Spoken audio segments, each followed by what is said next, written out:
संख्या कौन सा चल रहा था? 18।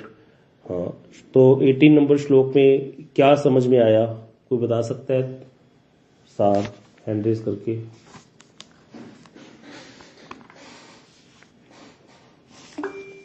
हाँ जी दीदी बताइए।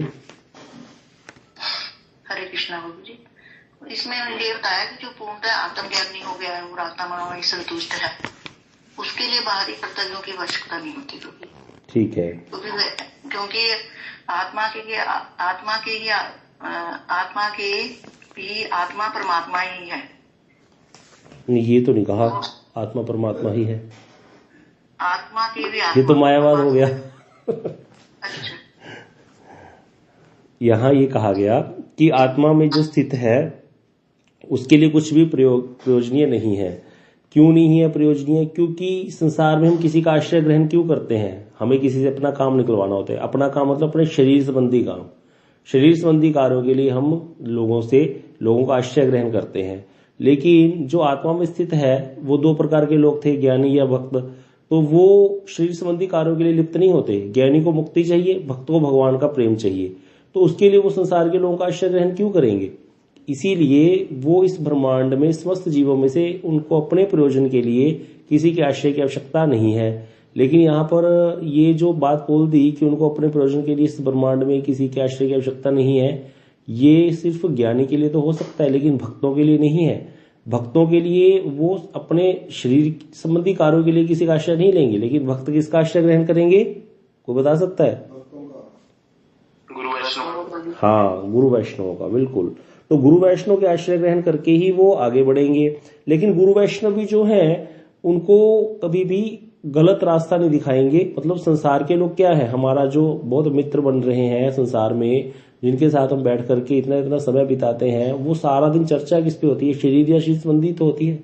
भोगों की चर्चा है, भोग के लिए ही हम आपस में बातें करते हैं, मिलते हैं, इकट्ठे होते हैं। तो बोले वो जो भक्त है भगवान के, वो कभी भी उसको भोग में नहीं लगाएंगे। उल्टा कभी कभी देखा जाता है गुरु वैष्णवों के पास जाओ तो वो इधर उधर की बातें करते होते हैं, और कैसे हुआ, कौन सी ट्रेन पकड़ी, कहाँ से आए, कितनी लेट हो गई थी, लेकिन उसमें भी वो कोई ना कोई भक्ति की बात बता देंगे। ऐसा वाला देखा जाता है। मेरे गुरुदेव के पास जब कोई जाता था पूरी जानकारी लेते थे।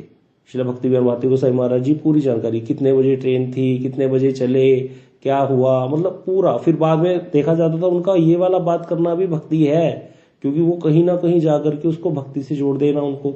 और इसमें सबसे ज्यादा विचित्र क्या होता था उनका कि देखो, अब वो तो गुरु वर्ग है, नित्य सेवा में है राधा कृष्ण की। हम जैसे जीव का मेरे जैसे व्यक्ति का उनके पास जाकर के बात करना कोई पता नहीं है ना, क्योंकि उनकी बातें अलग हैं, हमारी बातें अलग हैं, हम संसारी लोग हैं। लेकिन वो अपना लेवल नीचे करके हम संसारी लोगों से संसारी लोग जैसी बातें करते हैं।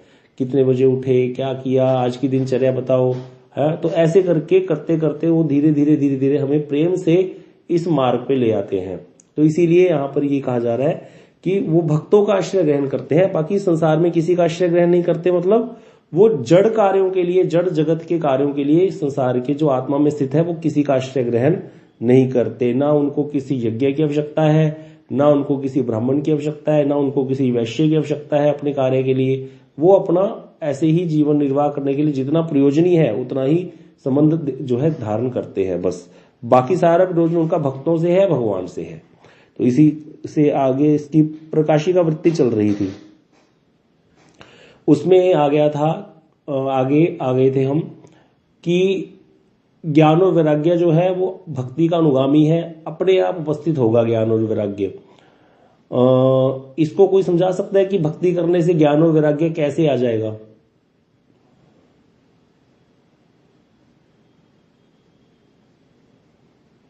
और यहाँ कौन से ज्ञान और कौन से वैराग्य की बात हो रही है? हाँ जी दीदी बताइए, महक दीदी।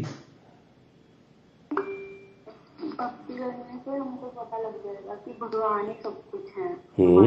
ठीक है। और शरीर भी हमारा मोह ये सब खत्म हो जाएगा, डी अटैचमेंट हो जाएगा, मतलब नॉट डी अटैचमेंट, बट हम सब में भगवान को ही देखने लगते हैं।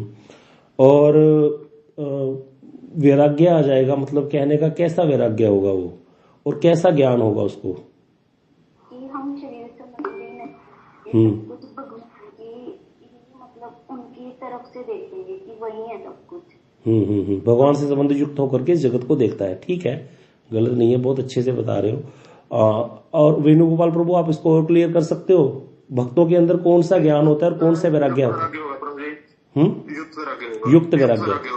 अच्छा, युक्त वैराग्य, युक्त ज्ञान। युक्त वैराग्य क्या होता है? इसको तो सब युक्त वैराग्य प्रभु जी प्रतिकूल चीजें तो भक्ति की प्रतिकूल चीजें वो छोड़ता है और भक्ति के अनुकूल चीजें भक्त ग्रहण करता है। भक्ति के प्रतिकूल क्या है?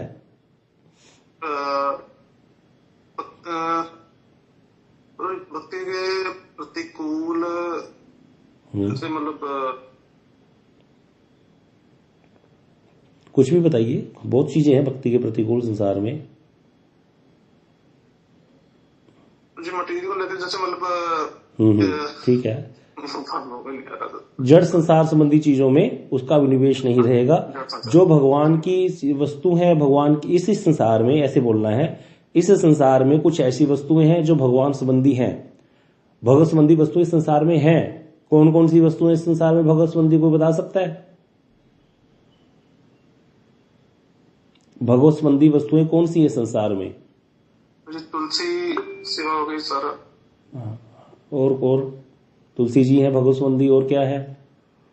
धाम की भगवान का धाम, भगवान का नाम, वो भी तो है इस जड़ जगत में हम ले रहे हैं। भगवान का नाम, भगवान का धाम और भगवत संबंधी भगवान की लीला चिंतन करो जी। हाँ, वो भोग लगा के खाना है, भगवान को भोग अर्पित करके। किसी को भगवान की भक्ति में जोड़ना ही। हाँ, ये भी अच्छा है, लेकिन एक सबसे मुख्य तो बताया ही नहीं। प्रभु जी, वैष्णव संघ। हाँ, आप सब लोग जो वैष्णव हो, ये भी भक्ति संबंधी है। ये भक्ति संबंधी है, वैष्णव संघ। वैष्णव तो भक्ति संबंधी क्या क्या है? वैष्णव सबसे ज्यादा इंपॉर्टेंट जो है। सब कर हल फल हरि भक्ति सुहाई, सो बिन सत्संग न काहू पाई। सत्संग के बिना किसी को भक्ति नहीं मिली। वो सत्संग किसमें मिलेगा? वैष्णव के संग में मिलेगा। तो सबसे ज्यादा इंपॉर्टेंट, सबसे पहला क्या है? वैष्णव संग। वो वैष्णव जो है वो इस संसार में है। इस संसार में वैष्णव भी है। इसी संसार में हमारे बीच में इर्द गिर्द ठाकुर जी ने अपने जन भी भेज रखे हैं बीच बीच में। देखने में उनकी क्रिया मुद्रा हमारी जैसी ही है, लेकिन देखने में है, अंदर से वो अलग है। तो इसीलिए वो जो है भक्ति संबंधी वस्तुओं के तो ग्रहण करेगा, और जो भक्ति करने लग जाएगा इतना उसको ज्ञान हो जाएगा, और बाकी चीजों से वैराग्य अपने आप आ जाएगा।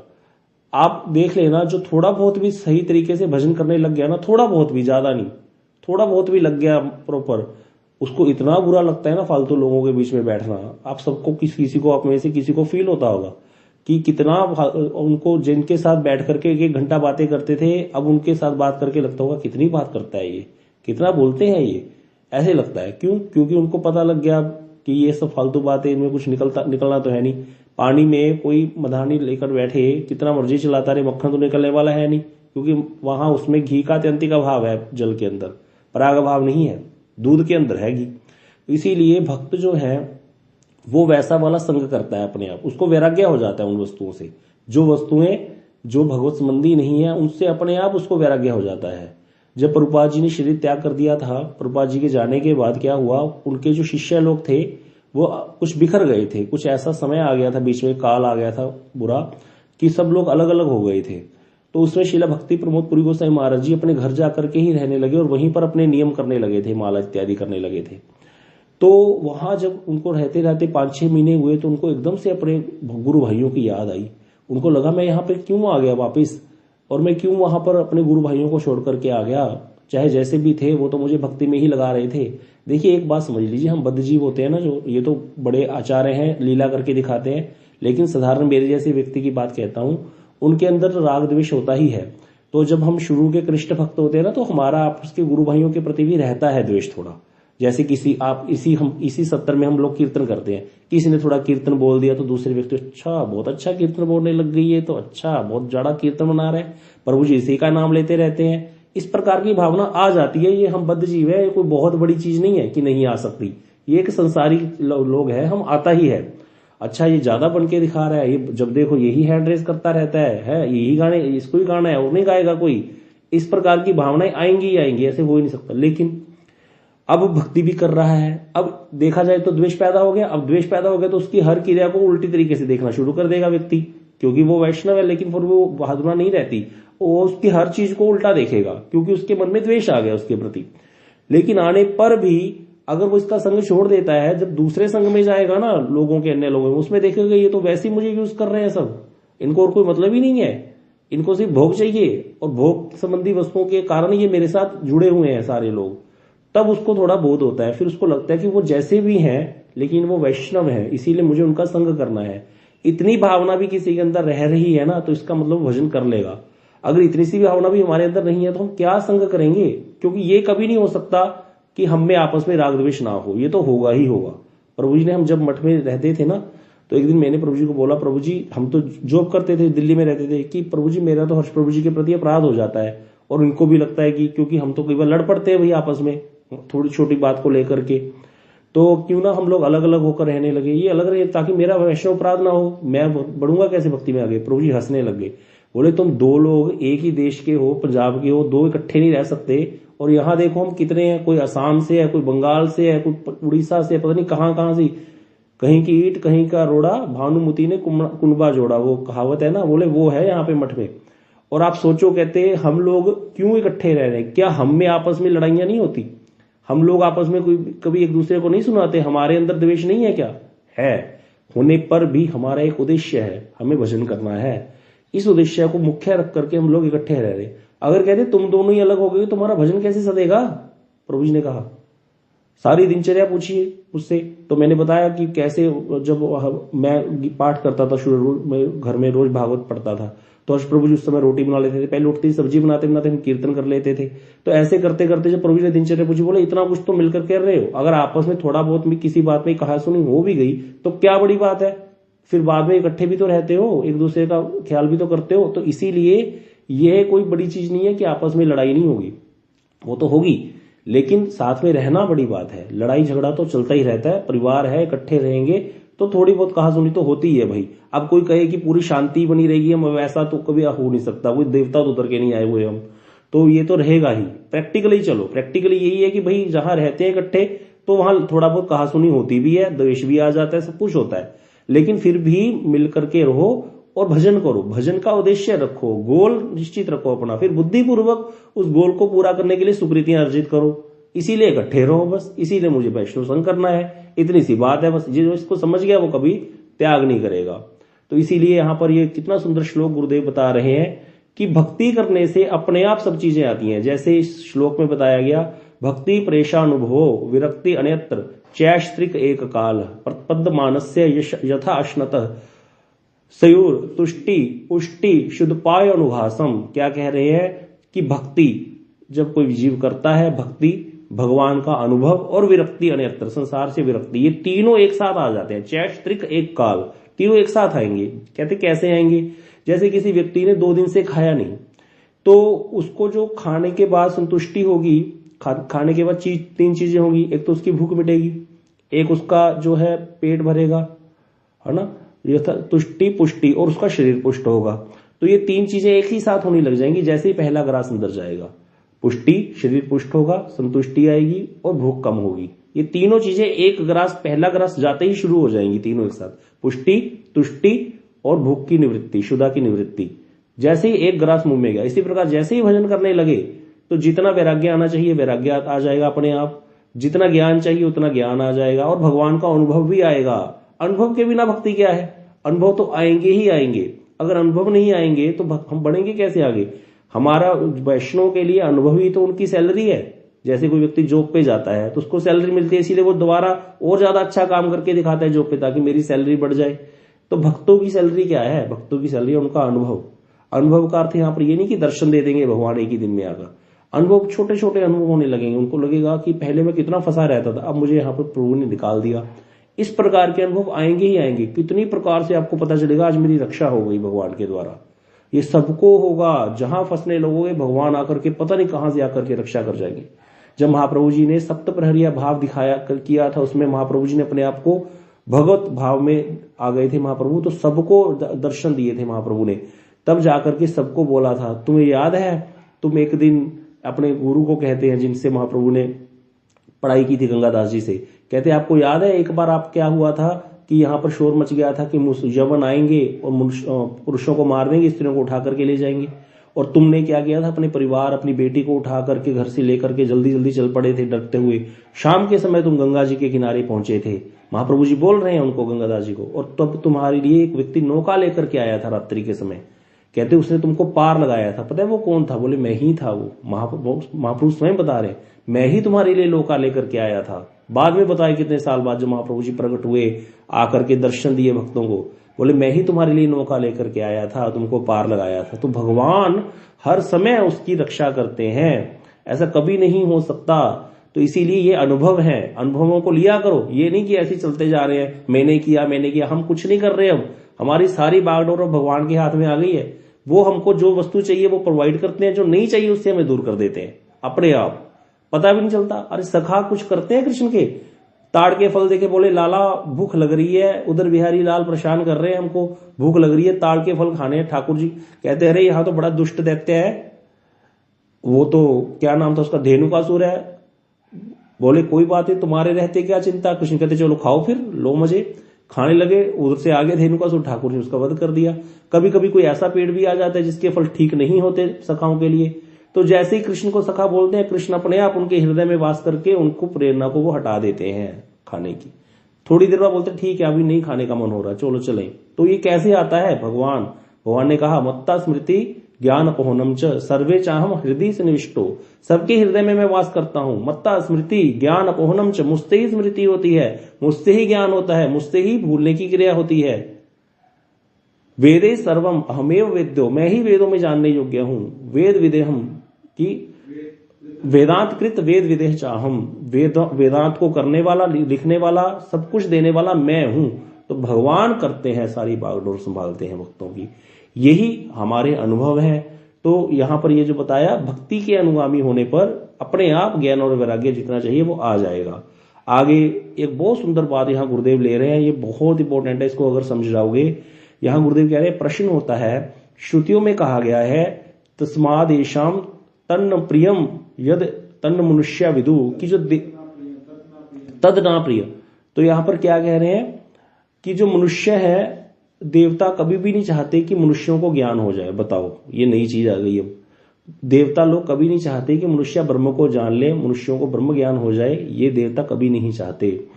और श्रीमद् भागवत में भी कहा गया है ब्राह्मण लोग संन्यास के द्वारा हमें उल्लंघन करके ब्रह्म तत्व को प्राप्त कर लेंगे। यह सोचकर देवतागण क्या करते हैं, उन ब्राह्मणों के स्त्री पुत्र आदि के रूप में उपस्थित होकर के विघ्न डालते हैं। तो देवता कैसे कुचाल करते हैं, भाई देवता तो अच्छे नहीं है, इसका मतलब ये बातें ग्रंथों में लिखी गई हैं। अब इसका प्रूफ एक और जगह भी है, श्री रामचरितमानस में उत्तरकांड में दोहा नंबर 118 से पहले गोस्वामी तुलसीदास जी महाराज जी ज्ञान के दीपक जलाने की बात कह रहे हैं। तो वहां कह रहे हैं कि जो ज्ञान का दीपक है वहां पर देवता विघ्न डालते हैं। जब किसी के हृदय में भक्ति संबंधी नहीं निर्विशेष ब्रह्म ज्ञान आने लगता है, तो वहां पर कहते हैं इंद्रिय द्वार झरोखा नाना, तहां तहां सुर बैठे करी ठाना, आवद देखी विषय ब्यारी, ते हट देही कपाट उहारी। कि इंद्रियों के द्वार जो है, इंद्रिय अर्थात हमारी आंख, नाक, कान, ये इंद्रिय है, ज्ञान इंद्रिय, जिससे हम ज्ञान प्राप्त करते हैं। बोले इन्हीं इंद्रियों से जब कोई व्यक्ति भगवत जो निर्विशेष ब्रह्म ज्ञान की तरफ भागता है, ढूंढने लगता है, अहम ब्रह्मास्मि, उसकी तरफ जाता है, तो जो देवता बैठे हैं इंद्रियों के, हर इंद्रिय का एक देवता होता है, तो वो देवता क्या करते हैं, जब देखते हैं कि कोई व्यक्ति इधर अपनी इंद्रियों को बाह्य विषयों से हटा रहा है, ज्ञानी तो इंद्रियों को हटाते हैं ना अपनी इच्छा से, बाह्य विषयों से बुद्धिपूर्वक, और नाइति करते हुए उसको ब्रह्म में स्थित करने की कोशिश करते हैं कि मैं वही हूं। तो उस समय देवता कहते क्या करते हैं, आवत देखी विषय ब्यारी, जो विषय रूपी हवा को आता हुआ देखते हैं, तो वो क्या करते हैं, ते हट देही कपाट हुआरी, हट पूर्वक वो द्वार खोल देते हैं। मतलब ज्ञानी जो ज्ञान के लिए प्रयत्न कर रहे, वो चाहते हैं कि मैं स्त्री का दर्शन नहीं करूंगा, सुंदर स्त्री का, लेकिन देवता जो बैठा है इंद्रिय का वहां पर, वो नेत्र को खोल करके बार बार उसको दर्शन करवाता है मन से द्वारा। तो इस तरह से कहते यहां पर क्या होगा, इंद्रिय सुरन्न ज्ञान सुहाई, विषय भोग पर प्रीति सजाई। जो इंद्रियां हैं और उनके जो देवता हैं, उनको ज्ञान अच्छा नहीं लगता, उनकी जो स्वाभाविक रति है वो विषय भोगों में है। वो तो हमने भी देखा अपने लिए, हमारी स्वाभाविक रति तो विषय भोगों में ही रहती है। तो इसीलिए कहते हैं विषय समीर बुद्धि कृत भोरी, तेही विधि दीप को बार बहोरी। जो बुद्धि है वो विषय रूपी हवा ने उसको क्या कर दिया, बावला बना दिया। हमारी बुद्धि को हर लेता है ना, किसी ने सुंदर स्त्री को देखा, काम आ गया हृदय में, तो उसकी क्या होगी, बुद्धि बावली हो जाएगी। बुद्धि को पता है ये गलत है, लेकिन बुद्धि बावली हो गई, क्योंकि नेत्र बार बार, नेत्रों से जो रूप अंदर चला गया, बार बार मन उसका स्मरण कर रहा है, बार बार मन उसका स्मरण कर रहा है। इससे क्या हो गया, बुद्धि को बोला कर दिया उसने, पागल बना दिया। फिर ज्ञान रूपी दीपक बुझ गया, फिर उसको दोबारा कौन जलावे। इस तरह से ज्ञान रूपी दीपक बुझ जाता है। लेकिन यहां कह रहे हैं कि भाई ये सारा कुछ तो ज्ञानियों के लिए है। इसका उत्तर यह भी है आगे कि जो भक्त है उनके लिए ऐसा नहीं होता, क्योंकि आगे बताया, श्रुतियों में उल्लेख है, देवता भी विघ्न उपस्थित करते हैं, लेकिन उपस्थित होने पर भी अमंगल करने में असमर्थ हो जाते हैं। किनके लिए, भक्तों के लिए। ये ज्ञानियों की बात हो रही थी। भक्तों के लिए क्या है, क्योंकि आत्मा ही उनकी रक्षा करता है। आत्मा अर्थात आत्मा के भी आत्मा परमात्मा है। इसके लिए श्लोक है, वासुदेव परामखा परादेवा वासुदेव परामखा, कि वासुदेव कृष्ण ही समस्त आत्माओं के मूल आत्मा है। और उनका भजन करने से क्या होता है, सभी प्रीति लाभ करते हैं। मतलब अगर कोई भगवान का भजन करता है, डायरेक्ट भगवान के शरणागत हो जाता है, तब देवता उसको कुछ कर नहीं सकते, क्योंकि देवता भी जो सारी इतनी बड़ी बड़ी पोजीशंस पे बैठे हैं, वो भगवान की कृपा से ही बैठे हैं, उनके द्वारा नियुक्त हैं। इसीलिए सब आत्माओं के मूल आत्मा जो भगवान है, वो क्या है, जिनकी कृष्ण में भक्ति है जीवों की, उनके प्रति समस्त देवता भी क्या करते हैं, अंत में प्रीति करने के लिए, आदर करने के लिए बाध्य हो जाते हैं। तो ज्ञानी और भक्त में यहां पर फर्क पड़ गया।